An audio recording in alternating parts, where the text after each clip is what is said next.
It's that time of the year to start making the yard look nice again. So we just got rid of all of our weeds, all the trees. But as you can see, this is our garden hose. It's huge and it looks horrible. And we always just have it laying on the ground. So I just bought this garden hose rack and I'm going to show you how it looks before and after. You already saw the before. And I'm gonna quickly show you how to assemble this. The whole unit comes in a very small box like this. It's also very lightweight. So let's put this together and we'll take it outside and wrap the hose and see the before and the after. Assembling this shouldn't take long at all. There's not that many pieces and parts and everything is labeled. So everything has a letter on it.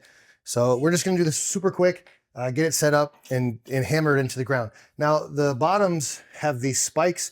Right now there's a little protective layer on there. If I were you, I would keep that on while you're assembling this because you don't want to be putting spikes into your carpet or wherever you're assembling this.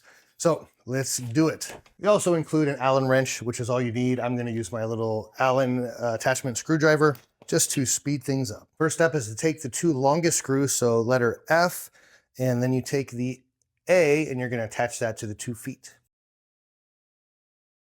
And there's our first step. Very easy, very simple, and very quick. Now we just put the B poles in place, and we're going to use the G, so the smaller screws, to screw those in.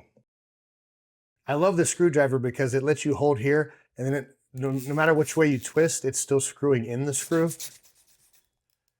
Actually, my favorite little screwdriver that I've ever had. If you want to check this out, I'll put a link to this screwdriver in the description below. And our final step is just to put the main unit and use 2 more of those G screws and screw it all together.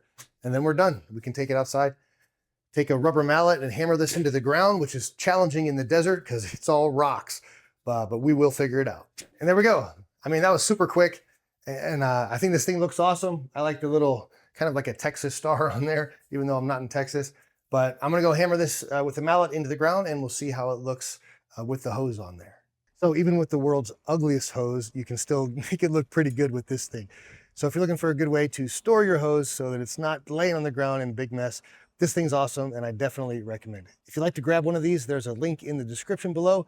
Please let me know if you have any questions. Also, please like this video and hit subscribe to my channel. Thank you for watching.